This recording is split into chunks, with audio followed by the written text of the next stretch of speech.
Assalamualaikum warahmatullahi wabarakatuh.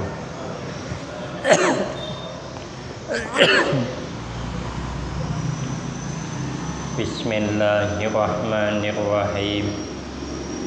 Alhamdulillahi rabbil alamin. Wassalatu wassalamu ala asyrafil anbiya wal mursalin wa ala alihi wa ashabihi ajma'in. La haula wa la quwwata illa billahil aliyyil azim. Rabbis shrah li sadri wa yassir li amri wahlul 'uqdatam min lisani yafqahu qawli. Amma ba'du, fa aqulu wa 'alallahi tawakkuli.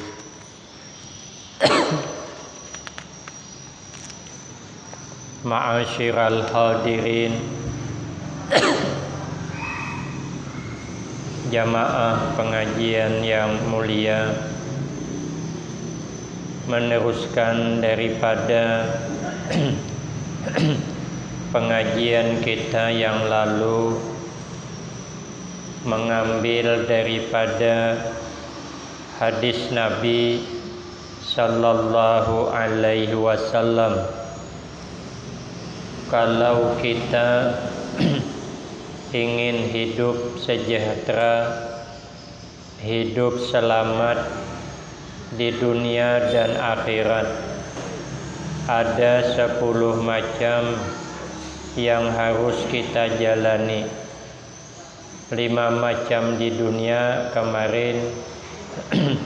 Yang pertama, harus berilmu agama. Yang kedua, harus beribadah. Yang ketiga, hidup ini harus mencari rezeki yang halal. Yang keempat, sabar menghadapi kepayahan hidup. Yang kelima, wasyukru 'alan nikmah.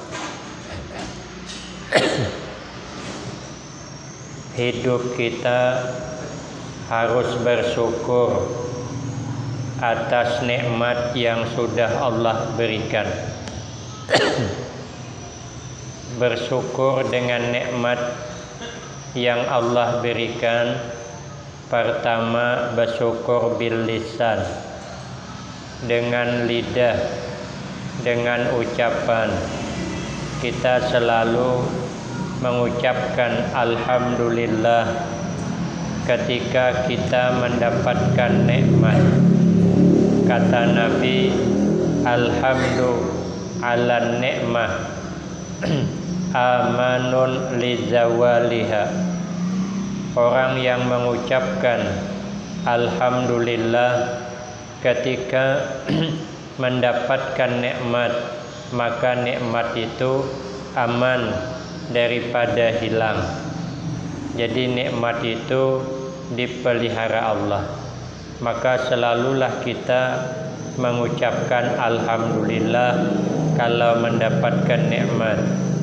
Yang kedua, bersyukur bil arkan.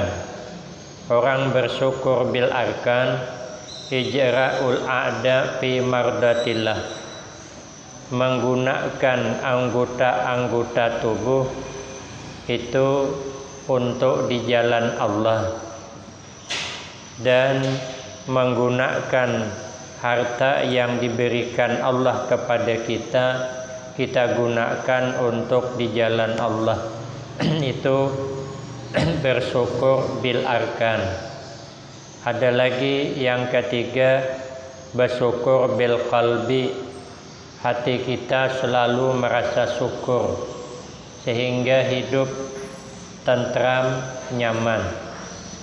Yang keempat, bersyukur bitahaddus, at-tahaddus bin ni'mah itu boleh, cuman tahaddus bin ni'mah selalu menceritakan nikmat-nikmat itu beresiko nanti bisa kena penyakit ujub, bisa penyakit riya.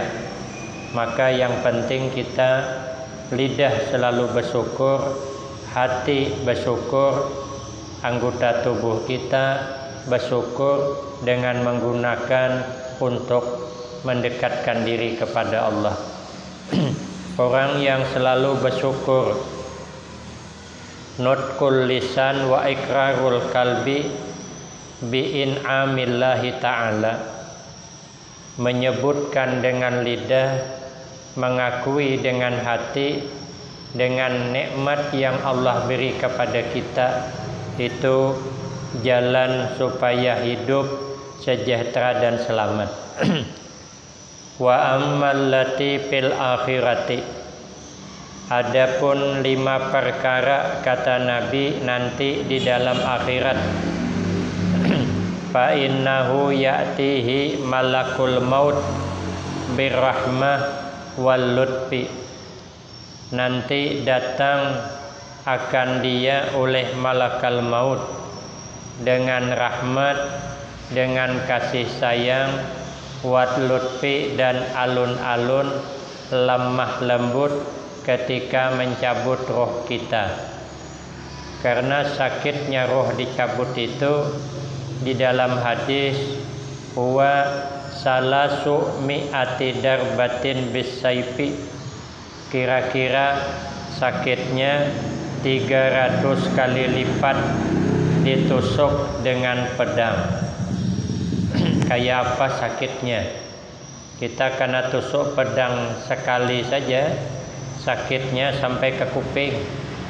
Ada perihapan rumah, lalu beruti yang bekas dipaku itu tertelentang, pakunya ada melekat di beruti sekitar 3 jari karena paku 5 inci bantaikannya. Maka bekarat pula. Kita terjun dari atas, tidak bersendal, tidak tahu kalau ada paku terpijak, tembus dari telapak kaki sampai ke atas. Maka yang bekarat pula dicabut, mencurat darahnya, karat paku tertinggal dalam daging. Macam mana sadapnya tuh? Itu sampai ke kuping sakitnya tuh. Itu baru sekali. Ini 300 kali lipat sakitnya dari itu. Itu saja kita kesakitan, bandingkan 300 kali lipat sakitnya daripada itu. Itu gambaran kematian. Lalu kata Imam Syafi'i radhiyallahu anhu, termuat di dalam kitab Asrarus Shalah, supaya mati kita digampangkan Allah, dimudahkan ketika diambil roh kita. Kata Imam Syafi'i, ada 4 macam yang harus diamalkan. Yang pertama, kata beliau, supaya nanti menghadapi malakal maut itu nyaman, pertama, senantiasa kita memperbanyak taubat hari ke hari, siang malam. Jangan lepas kita meminta ampun kepada Allah walaupun kita tidak melakukan dosa. Maka yang dianjurkan membaca istighfar, minta ampun kepada Allah sekalipun kita tidak melakukan dosa, tapi kita melakukan kesalahan, tapi tidak sampai kepada yang mendatangkan dosa. Itu pun kita minta ampun dengan Allah, karena kita kadang-kadang mengabaikan masa. Jangankan itu, yang tidak berdosa sama sekali pun masih mengamalkan istighfar. Kata sahabat Anas radhiyallahu an, saya, kata beliau, selalu bersama Nabi. Nabi itu kalau duduk di satu majelis, Nabi diam-diam membaca istighfar.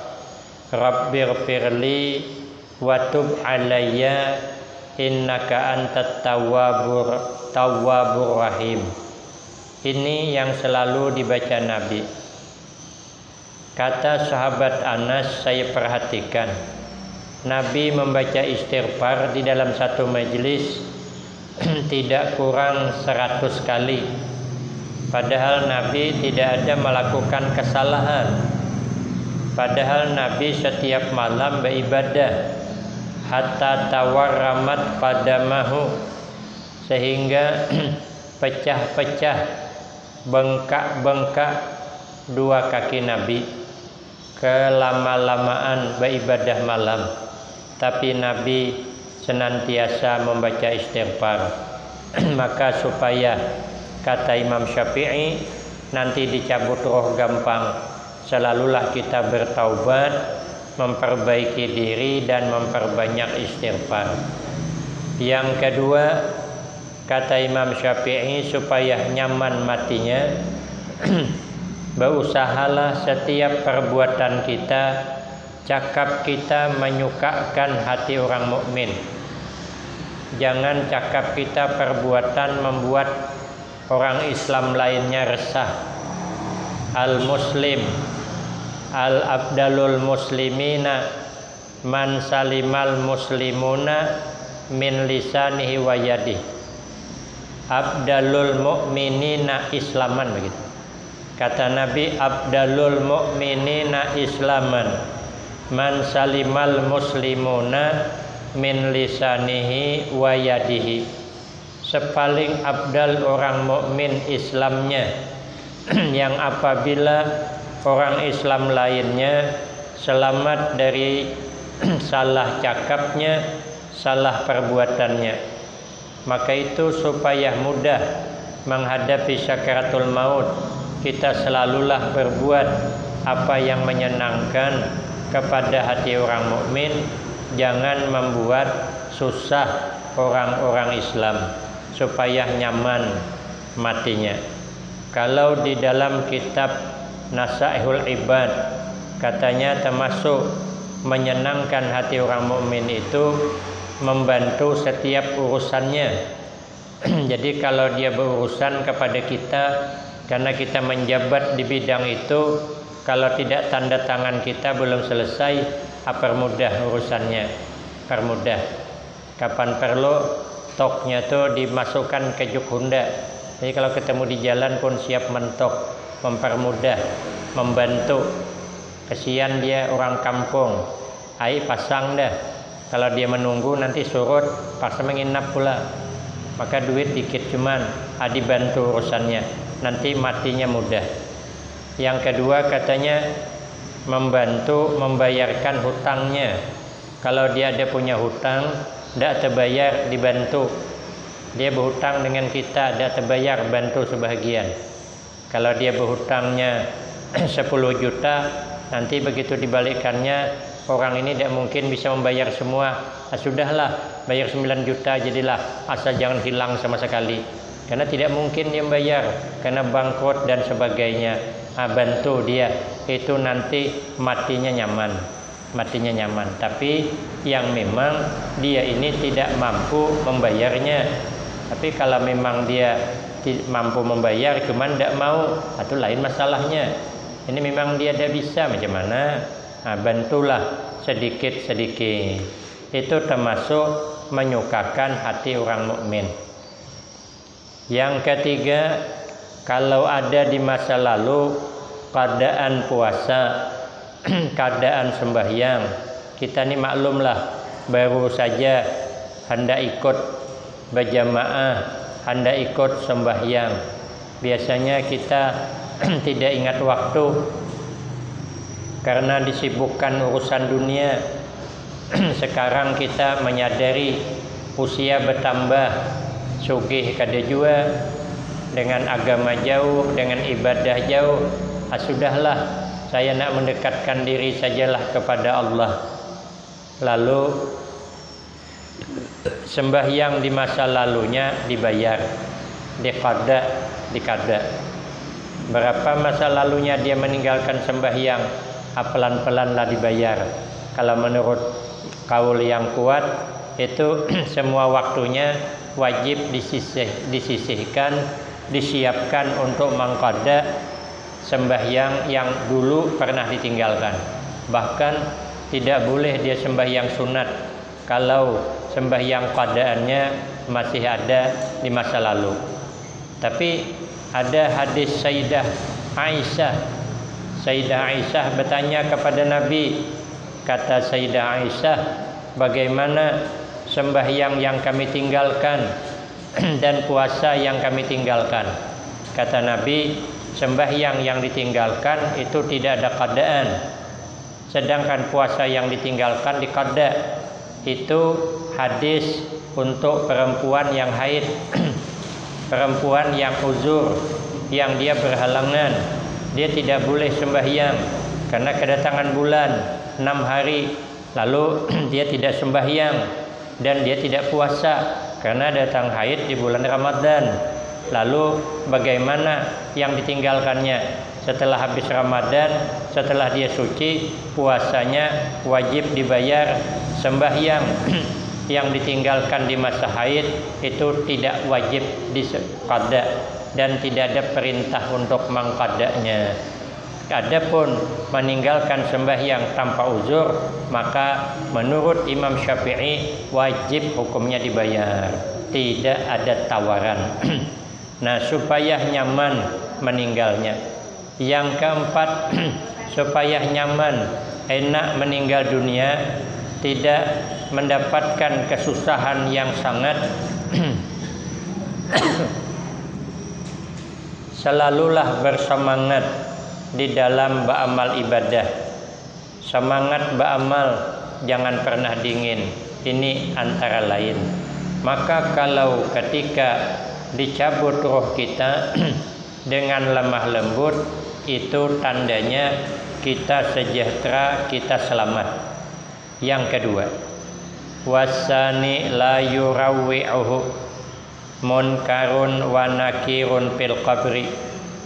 Yang kedua, tidak mengagetkan akan dia orang oleh malaikat munkar dan malaikat nakir di alam kubur.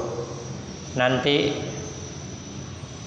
kebanyakan orang juga dikagetkan dengan pertanyaan di alam kubur.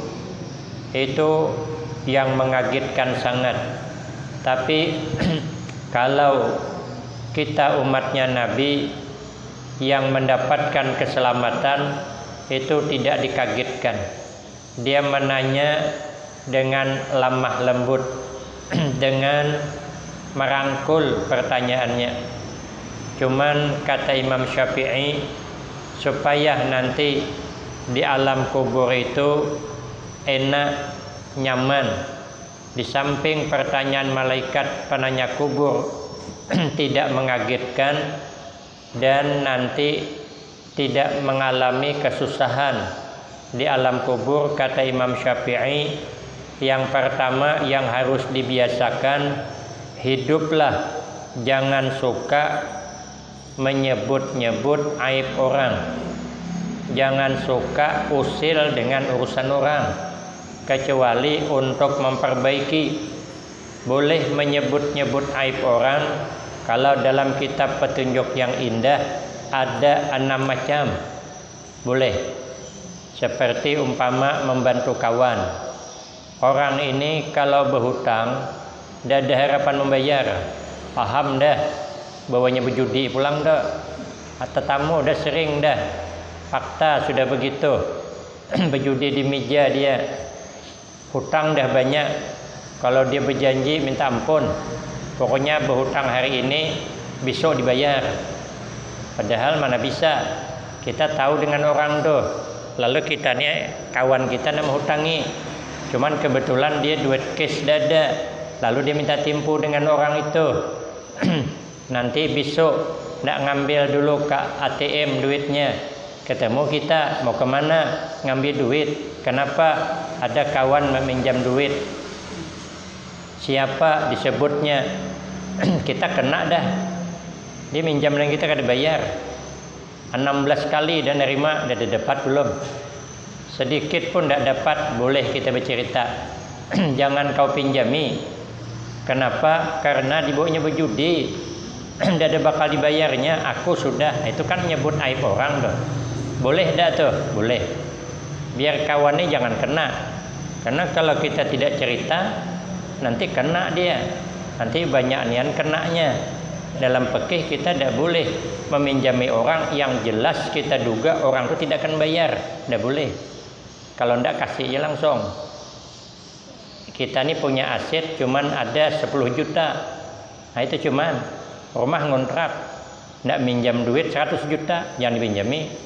Bakal ada dibayarnya. 2 kali kiamat dia terbayar. Menurut zahirnya. Tapi kan bisa aja Bang. Nah, itu udah boleh kita minjami. Makanya orang bank itu dia ikut fikih itu. Setiap minjam duit dia harus ada jaminan.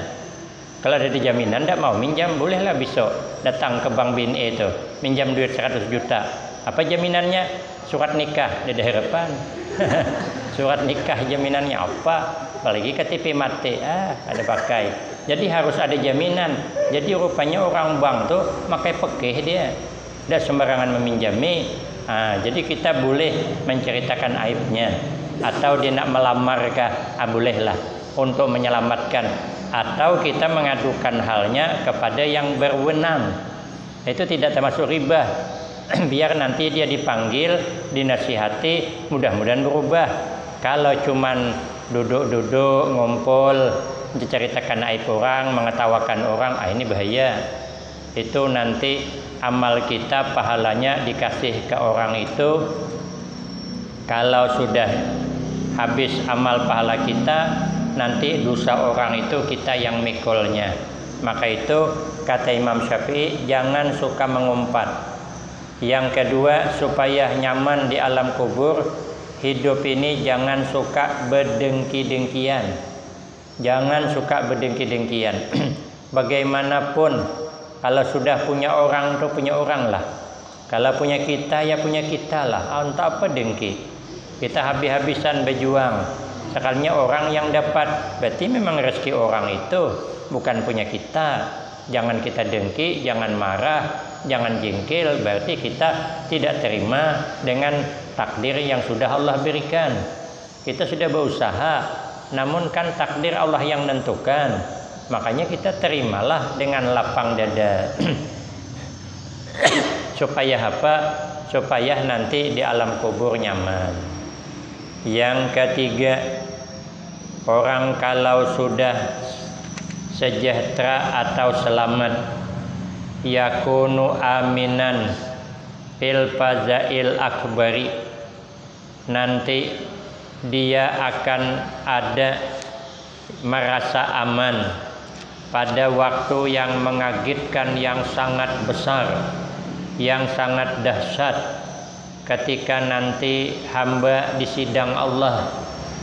Ada yang hina yu'maru bil kafir bizihab ilan nar. Nanti ketika diperintah akan orang-orang yang ingkar menuju berangkat ke dalam neraka, itu perkara yang sangat menakutkan. Fariqum fil jannah wa fariqum fis sa'ir. Ada satu kelompok yang digiring ke dalam surga, tapi ada yang digiring ke neraka sa'ir. Itu adalah hari yang sangat dahsyat, yang sangat menakutkan. Tapi kita aman, maka sejahtera kita. Supaya kita ini aman daripada neraka, kata Imam Syafi'i ada 4. Supaya selamat kita, jangan sampai tergiring ke dalam neraka. Yang pertama, kata Imam Syafi'i, hendaknya selalu membaca Al-Quran. Makanya sering saya sampaikan, kita ini siapkanlah waktu dalam sehari semalam itu ada sedikit jadilah untuk membaca Al-Quran. Jangan kosong. Kalau kita sembahyang tuh Al-Quran lah dibaca juga, Fatihah. Kalau baca surah apa, Al-Quran lah. Tapi ada yang spesial, kita sisihkan waktunya, memang Al-Qurannya tuh yang kita baca. Itu amalan supaya jauh dari neraka. Itu amalannya. Yang kedua, supaya selamat daripada api neraka. Kata Imam Syafi'i, hendaknya kita pernah menangisi diri kita karena kita kesian dengan diri kita, sudah banyak melakukan kesalahan dosa. Berarti kita sudah sengaja menjerumuskan diri kita kepada siksa. Minta ampun kita dengan Allah, menangis takut dengan Allah. Maka orang yang menangis takut karena Allah, man bakat min khasyatillah azizan jiddan.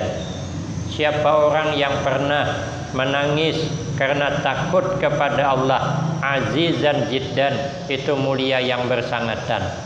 Kenapa? Karena orang yang menangis betul-betul menyesali kesalahannya, mengharap ampunan Allah, mengharap ridha Allah, la yalijun nar man bakat min khasyatillah hatta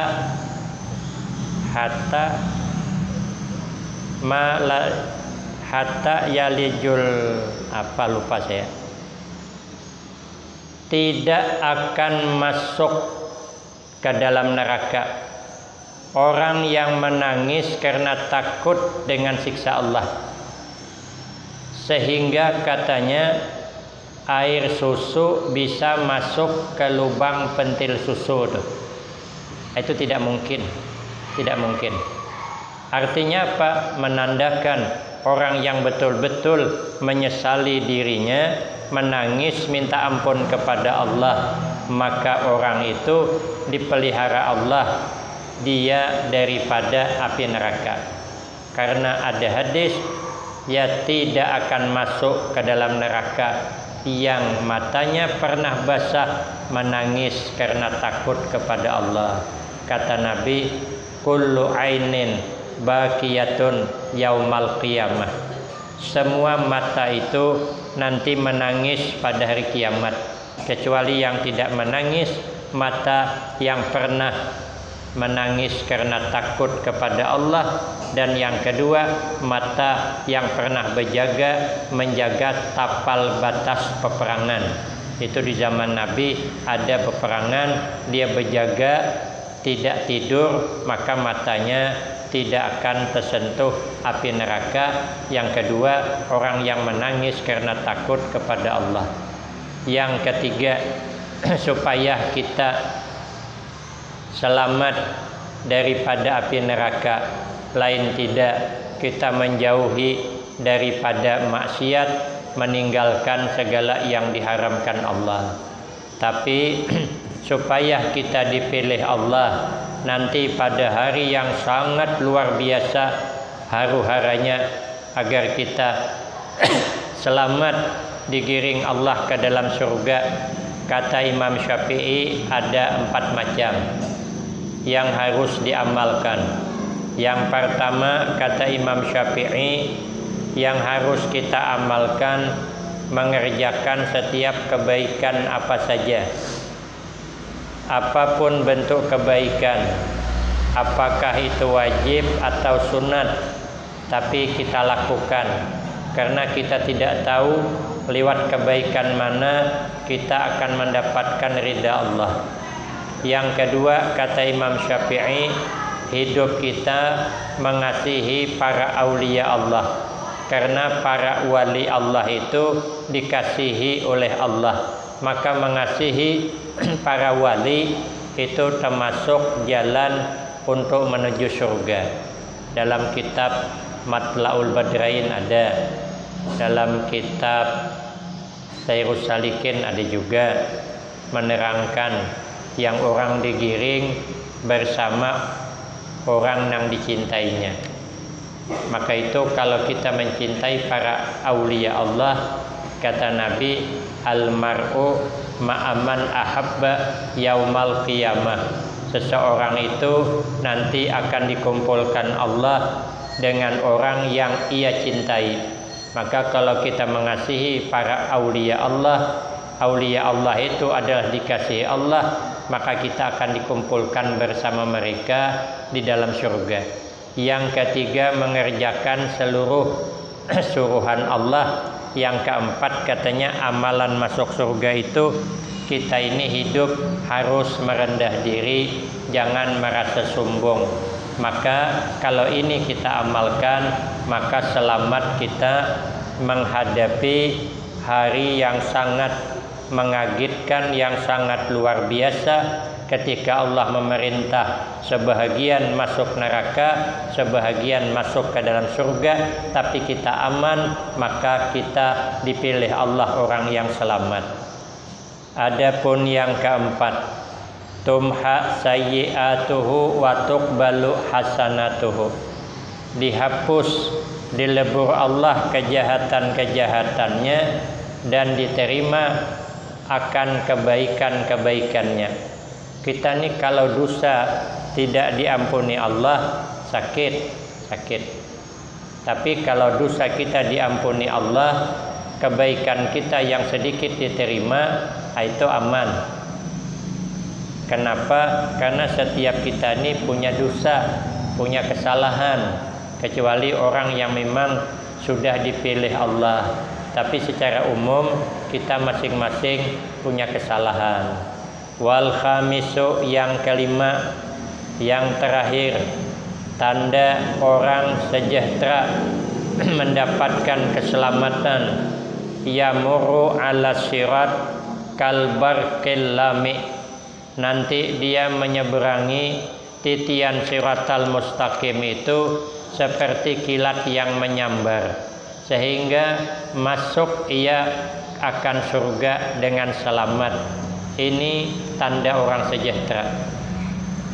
Kata Imam Syafi'i radhiyallahu anhu, kalau kita ini ingin selamat menyeberangi titian siratal mustaqim, ada 4 macam yang harus kita miliki. Yang pertama, hidup hendaknya berkasih-kasihan dengan sahabat, dengan kawan. Jangan hidup suka menanamkan bemarah-marahan. Hidup harus bersayang-sayangan supaya nyaman menyeberang titian siratal mustaqim. Untuk apa untungnya kita hidup bemarah-marahan? Orang hidup bemarah-marahan bukan malah enak, enak. Kalau kita nih bemarah-marahan, diusahkan dengan orang, dengan suami istri ya. Kalau bemarah-marahan mana enak lagi. Makan pun kada nikmat, hidup kada mesra lagi. Kenapa? Karena bemarah-marahan. Seminggu udah ada berteguran, istrinya merengut, suaminya lebih lagi.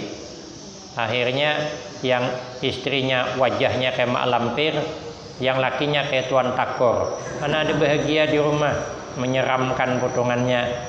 Sikit saja bercakap tersinggung, yang satu salah bercakap tersinggung. Bemarah-marahan mana enak, walaupun rumah 6 tingkat, ada enak ya. Kasurnya tebal, mobil mantap, pagar rumah stainless pagarnya. Tapi kalau di rumah bemarah-marahan tidak ada harapan. Tapi walaupun rumahnya sempit, atap daun cuman, kalau hari hujan 16 baskom, ember 7 tak pakai semua. Kenapa? Bucurnya banyak nian. Tetapi orang tidak bemarah-marahan, lauk ikan asin pun enak, tidur beraraskan tikar koyak pun enak, selimut satu kongsian enak. Kenapa? Hidup tidak ada bemarah-marahan. Kita tuh hilang selera makan karena marah-marah. Saya melihat di TV itu orang laki bini bertengkar waktu makan, berangkat dia tinggalkannya, hilang selera makan. Betul. Makanya kita hidup nih jangan bemarah-marahan. Di dunia nyaman, di akhirat selamat, nyebrang titian siratal mustaqim. Orang bemarah-marahan terus tuh cepat tua. nanti kesehatan disedutnya. Makanya jangan bermarah-marah. Yang kedua, supaya nyaman menyeberang titian siratal mustaqim, berbuat bakti kepada ibu bapa. Apapun alasannya kita harus berbakti kepada kedua orang tua. Walaupun orang tua kita itu jauh dibanding orang tua kawan. Orang tua kawan hebat, orang tua kita kesian. Cuman kita kemarin merantau bang, merantau ke kota besar. Rupanya modalnya gagah dan pintar. Jujur pula, itu cuman modalnya. Rupanya kecantol lah anak orang sugih yang punya usaha itu. Lalu dinikahinya. Nah, istri sugih, orang tua susah di kampung. Dia tanda bilang dari kampung datangnya. Nanti tidak jadi perempuan tuh. Akhirnya dikawininya. Tahu mamanya di kampung, kalau anaknya sukses di kota, datanginya, ya maka kesianlah orang tua dari kampung yang dibawa hobi kayu, pocok hobi, sandal capal, lain sebelah pulang, ayam jagau di kapitnya, baru sampai tebira di depan rumah. Mengaku mamanya, kadang mengaku anaknya. Ada saya melihat di Indosiar kemarin kisah maling kundang. Nah itu Malaysia orang tak terima syukur hidup. Makanya kita nih kalau tidak selamat nyebrang titian siratal mustaqim, kita dengan orang tua harus berbakti dengan sebaik-baiknya agar kita ini selamat dunia wal akhirah. Ridallah fi ridal walidain, ridanya Allah itu ada pada rida kedua orang tua. Mudah-mudahan yang 10 macam ini Allah anugerahkan kepada kita sehingga kita selamat dunia wal akhirah, husnul khatimah wassa'adah, amin Allahumma amin. Demikian yang dapat saya sampaikan, lebih kurang saya banyak minta maaf. Akhirul kalam wabillahi taufiq wal hidayah. Wassalamualaikum warahmatullahi wabarakatuh.